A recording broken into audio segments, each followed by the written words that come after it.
Hello and welcome to your only Accies match preview for this week's cup game against Falkirk. Big game, big team, a team that have struggled in the recent years. We've not played them in a long time. Brandon, what memories do you have of playing Falkirk? It's a team I'm sure you remember very well. I mean, it's a team that we've not played in a good couple of years, but it was a team that we used to play practically every year, regardless if we were in the Championship or the Premier League. It's a team we've always had a sort of, I'd say quite a small rivalry with, because they've always been in similar levels to ourselves, kind of similar to that of Dundee, but because we've not played Falkirk in a while, it just seems as if that rivalry's completely went away, and because they fell down the leagues. But no, there's quite a lot of memories. Obviously, the playoff sort of semi-final when we played them home and away. The Ramsden's Cup final at Livingston when we get beat 1-0. I remember we played them one game, and Billy Reid was a manager, and we didn't have a keeper. We had no keeper at all, and we had to get someone on an emergency loan from Bo'ness. And his name was Scott Christie. Nobody had a clue who he was, and it wasn't until the day of the game you saw the name Scott Christie in goals. And he had one of the best individual goalkeeper performances I've ever seen a Accies keeper ever have. And he had this walk about him. It was like a sort of Vince McMahon strut. Right. And I just remember at the end, it finished 0-0. Accies were shite, but he kept us in it. And Falkirk were like pushing for the league that year. And at the end, everybody's like shouting, Billy, sign him up. Billy, sign him up. But no, like I say, no played them in a very long time. They've not had a very good time of it of recent years. They seem like they're trying to push themselves to get back to where they think they belong. So, it'll be interesting. What about you? Do you have any sort of memories of Falkirk? I mean, I agree with you. I think Falkirk do deserve to be higher than they are. Like big crowd. We've seen they've sold a fair amount of season tickets, and they're sold at their allocation for the game this afternoon as well. I think it's been a really good game. In terms of looking back, the one that stands out to me is we were in the Championship. The season we went up in the Championship, and we played them at home. I want to say it was 2-0, and I remember Louis Longridge, I think it was, scoring like a 90th minute winner. And we needed to win by 2 to go top of the table, and that's what put us top of the table at that time. And I remember him. I'm sure it was pouring rain, and I remember him scoring and immediately running into the fans, like right I into remember exactly what you mean. right into us, and it was brilliant. I loved that, man. More so because it was at that moment all the Falkirk fans started to leave for the train. And as they were walking out the ground, that's when they scored. So the celebrations were right next to them. It was brilliant. I'm excited. I'm not gonna lie. I'm buzzing. I know we can't be there, unfortunately, but I'm buzzing. I've just remembered one thing that I don't know how I forgot about Falkirk. When I used to be a ball boy, I've still got Casper Schmeichel's hat for when he played with Falkirk. Wow, that's big. Completely forgot about that. No, that's fucking huge. Because that's big. I used to be a wee pervert. See any players that would be coming off. I'd like, if I thought they were a good player or that, or even if I didn't know who they were, I'd just ask them for stuff like their tops or their boots or whatnot. So I've got a memorabilia collection fucking massive in my cupboard there. But no, Casper Schmeichel's goalie hat, not even signed or anything, just a normal Falkirk hat sitting there. That's brilliant, man. That's a good little, as a conversation starter. Aye. But as you say, we can't be there. But obviously, we're going to be at the stadium. The club are going to be streaming the game at the stadium. So hopefully, we see a lot of fans the other day. And if we obviously are not allowed to go, unfortunately, allocations sold out. No away fans allowed. So the next best thing is being able to watch it with other fans, if we're being honest with you. So being at the club, being amongst other fans, being able to react and celebrate, just so hopefully we see a good number of fans down the other day. It's going to be great, and I'll say this now, as I say with everything, we'll be there if you want to talk to us after the game. We'd love to get your thoughts on it as well. But let's look ahead to today's game. Now, I personally don't expect a much changed lineup from Edinburgh City, to be honest. I think the lineup we played against Edinburgh City is pretty much our strongest one available, if we're being honest. There are a few small changes you can make, say like Jamie Hamilton coming in for Sean Want, but I don't see him making them. I think he wants to get a consistent 11 from the off. The only change I can see happening is the possible inclusion of new signing Lewis Spence into the midfield. That's the only signing I could maybe see him making. The only change, sorry, I can maybe see him making. Now, whether that is for Hughes or Mimno, my vote would be Hughes, but that's obviously up to Brian Rice. But to me, I don't think we'll see many changes. That's the only one I can see maybe happening. What about you? I mean, I'm not 100% sure. I'd like to see Jamie Hamilton be involved, if I'm being honest with you. I think, I don't know what his situation, I'm sure it wasn't an injury he was out with. I'm sure it's COVID related. So you'd imagine he'd be back now. So I would like to see him included. I'd prefer him to go right back, if I'm being honest with you. For Sterling, I don't think Sean Mont deserves to be dropped. Though I'd prefer him being centre back. As I said, Sean Mont doesn't deserve to be dropped, but Hamilton's got the ability to go forward. And although Falkirk are a decent team and better than who we've played, I just wanted to see us continue attacking, because we saw that last game and it's good to see for a change. As you say, Spence perhaps come in. If he is going to come in, it's going to be for Mimno. I don't see Rice dropping Hughes, if I'm being honest. I'd rather it was if he does come in. I don't particularly think Hughes deserves to be dropped either, but if you are going to pay money for a player, you'd imagine that you're going to start him. So aye, Spence maybe comes in for one of them. I think there'll be minimal changes. I think we'll probably see Lewis Spence make a debut. I think they'll be wanting to establish an 11 as quickly as possible. I don't see any changes to, obviously, the goalkeeper and back four. I think it'll maybe be Ronan Hughes to come out. Or Lewis Spence? Aye, that's what I would choose. I got the funny feeling he might actually go the other way, and it will be Mimno he takes out. But it will definitely be one of them, of course. And I think it will be the same kind of forward three that we had last week as well. I don't think any of them deserve to be dropped. I know obviously Moyle's getting his usual fucking criticism already, which you're going to get, but I don't think he particularly done anything wrong. He missed a few chances, but who are you going to play instead? This is the thing. I don't think Moyle necessarily played horribly, but if I was to bring somebody out of the front line, it would be Moyle. But then that brings you the problem is, well, you don't have MD in the bench to bring in to replace him, so you have to play Moyle. I think this would be a great opportunity, depending on fitness, to see some of those players out injured make it a return to the bench, at least for maybe like a Templeton and Andy Ryan to make a return to the bench, even for 10, 15 minutes at the end, just get them maybe a little bit of match sharpness, get them back in the pitch.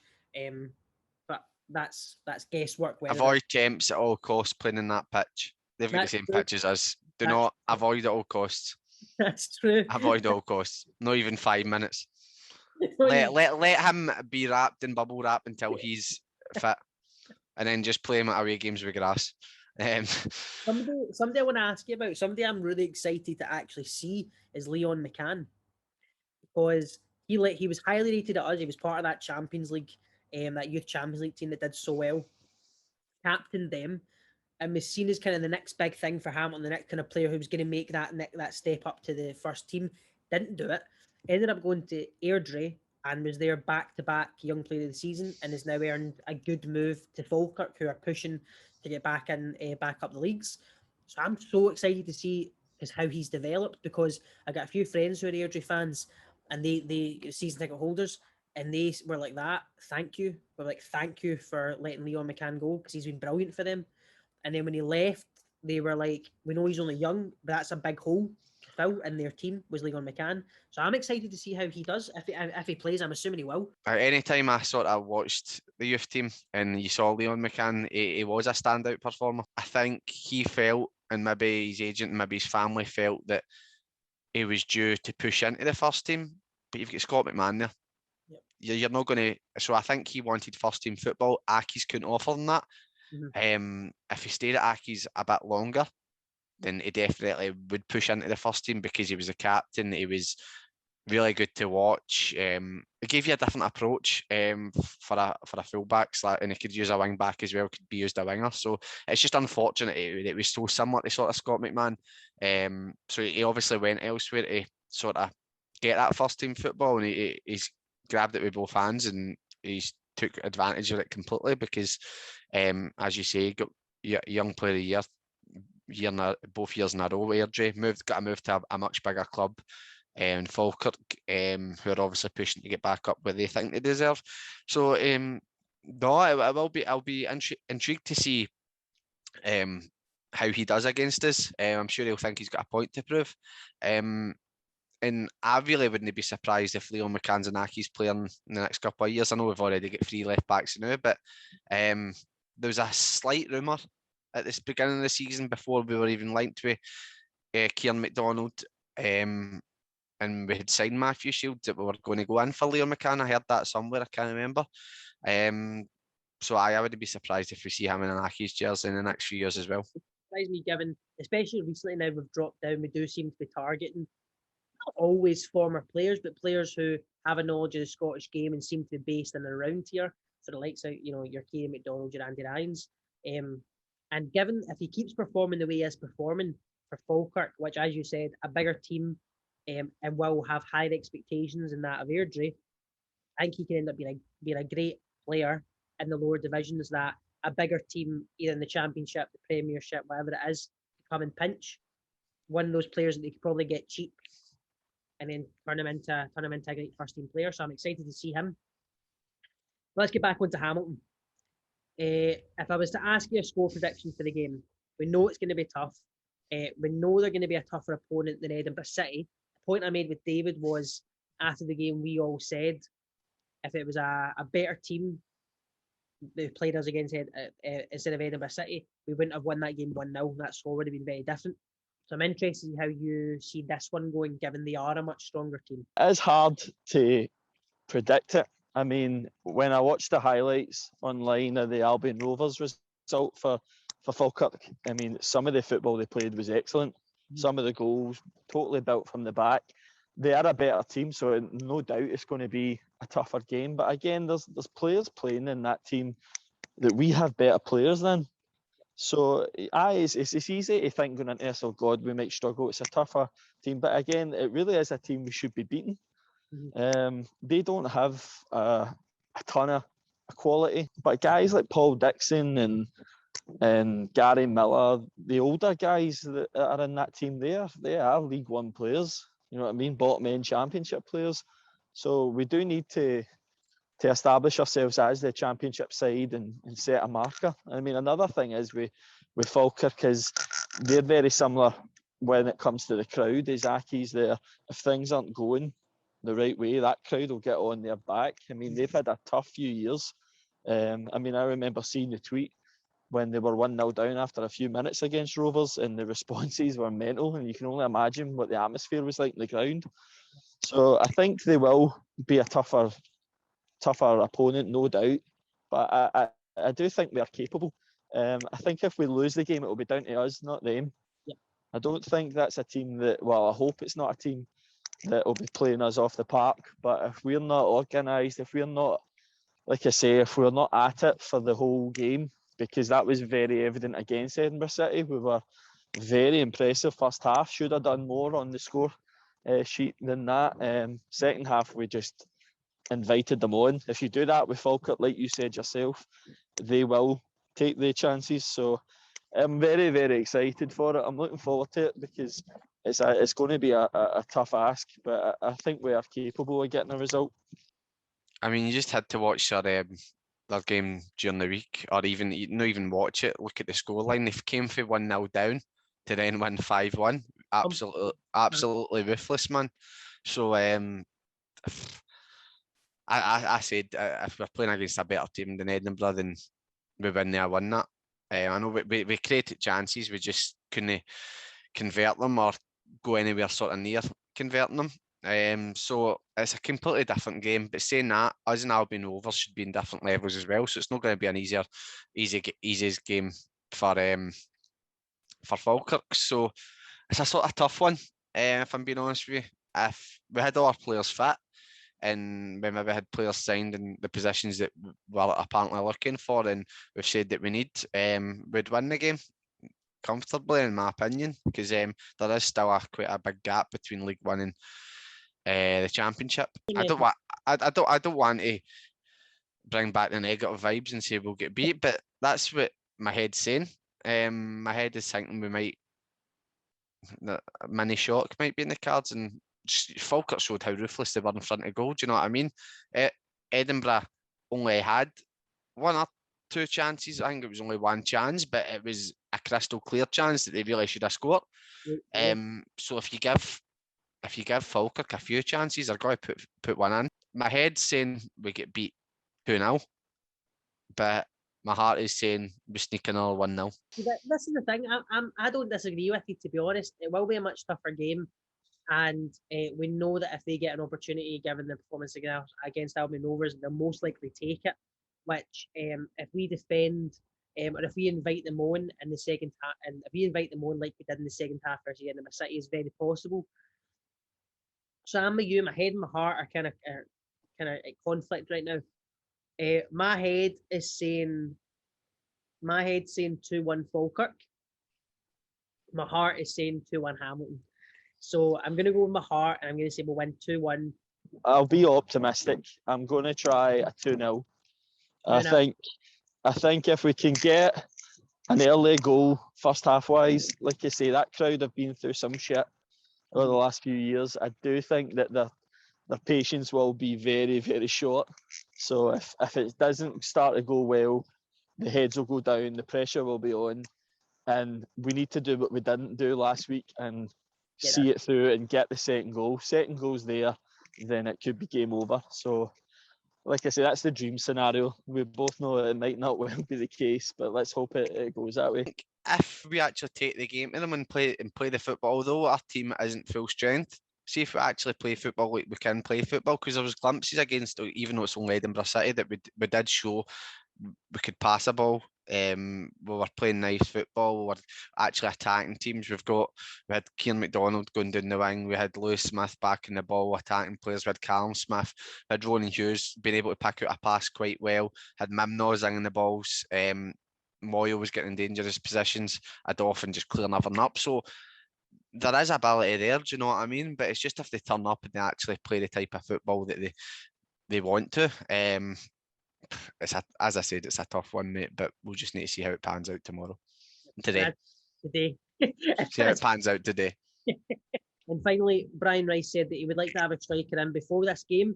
It's game day, but it's not going to happen unless they pull out some amazing surprise before kickoff. But we do need a striker. We've all said that. The club have said that themselves. We need more forward options. Do you see one coming in the next week or so, or do you think we'll still be sitting waiting for a while? I'd like to think by this time next week we will have someone in, because obviously this time next week we'll be playing our last cup game against Albion Rovers. The league will be starting the following weekend. We need to have someone in by then. We don't want to waste any time or any games league-wise on waiting on a new striker coming in and getting settled. We're very, very light up front. I mean, it was evident with Moyo against Edinburgh City that he just doesn't have the clinical instincts. I mean, that one-on-one, take the circumstances, whatever you want to call it, a natural striker should be doing better than that. So I don't know any names. I don't know what the kind of areas they'll be looking at, whether that's in Scotland or down in England or a loan move. But at the end of the day, we need something better. I mean, the Edinburgh City game gave me the impression that a lot of the stuff was coming from the left-hand side with Kieran McDonald. You also had the opposite side with Lewis Smith. It just felt like if we had a natural finisher in the box, someone who could take a chance first time, that could really, really work for us. And I hope that, I've said a few times, I hope Andy Ryan will take that opportunity.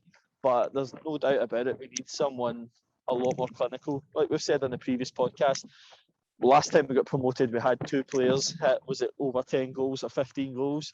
So it's the same again. We need, it's a squad, so we need the goals coming from a few players, and you have to have a striker that can score goals. And as we said, we will obviously be at the game. They're streaming it in the stadium. We're very excited. We're literally, when this goes up, we will pretty much be at the game. So we're hoping to see that a lot of you guys are there. And as I said earlier, please come and speak to us.